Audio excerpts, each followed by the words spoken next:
Welcome back. All right, news of the day video for all you fine people on the internet for your Monday, March the 25th. Keeping in mind, I'm going to the game tonight, so I'm not going to be able to watch the St. Louis Vegas game or anything. I'm not cheering for the Blues, not at all.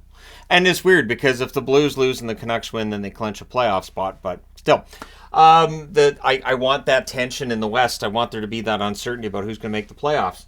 We'll start off talking about bobbleheads. So there was some debate about whether or not the Pittsburgh bobbleheads, the Yager bobbleheads, whether or not they were actually stolen or did Pittsburgh lose them?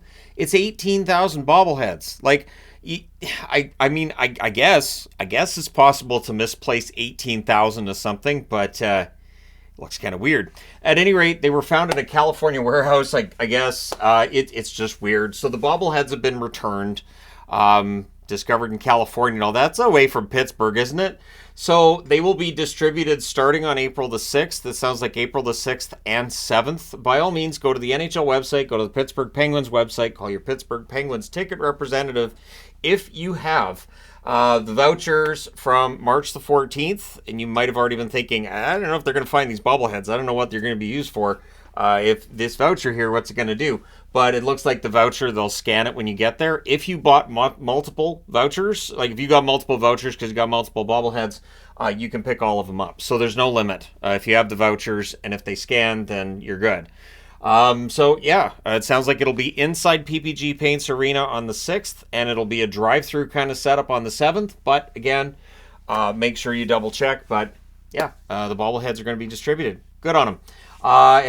So it's kind of fun. So Yager night kind of got dampened by that, but so there you go. Josh Doan is set to make his debut tomorrow in the NHL. At least that appears to be the plan.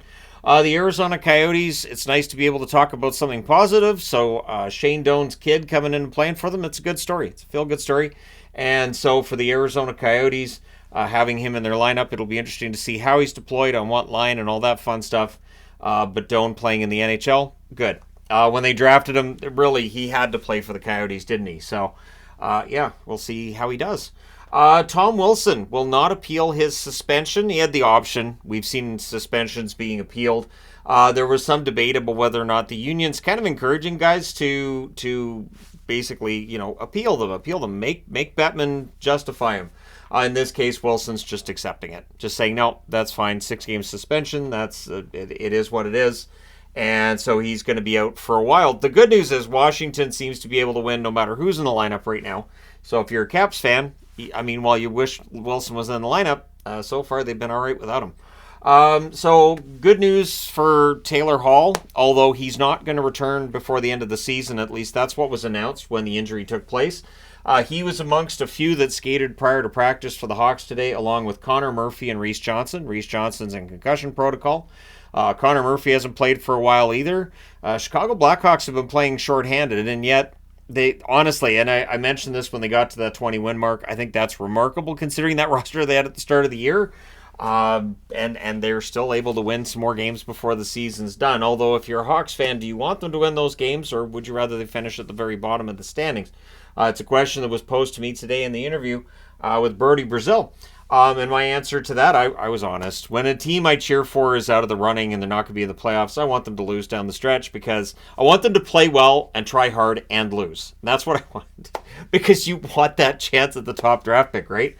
But at any rate, Chicago Blackhawks, Taylor Hall may not play another game as a Blackhawk, but at least him being on the ice and skating, he's trending towards being able to come back for next season, right?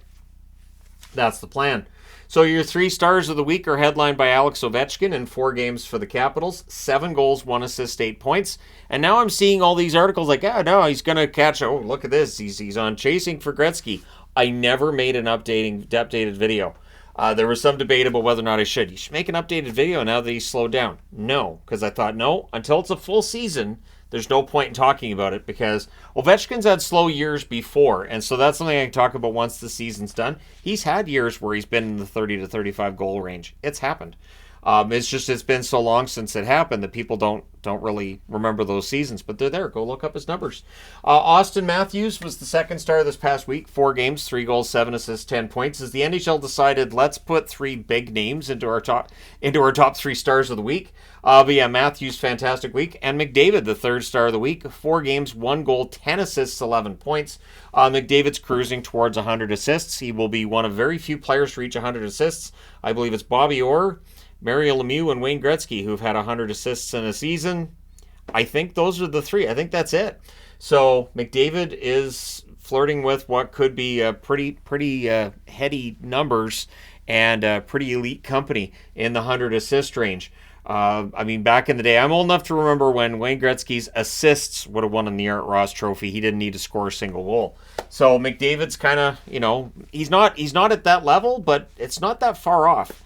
He has, 91 assists right now? Yeah, that's pretty good. That would put him at least top 20 in NHL scoring. I haven't looked at the NHL scoring in a while. Would have put him top 10? It might.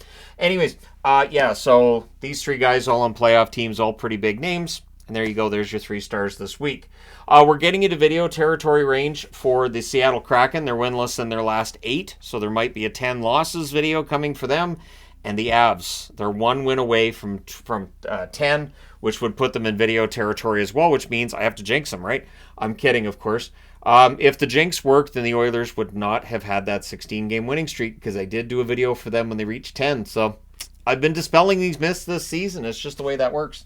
But if they reach those streaks, then I'll be doing videos on that on this channel. So stay tuned. So let me know your thoughts in the comment section below, as always. Don't forget to hit like and subscribe if you've not done so already. Thank you guys so much for all your support, as always. I will talk to you again soon.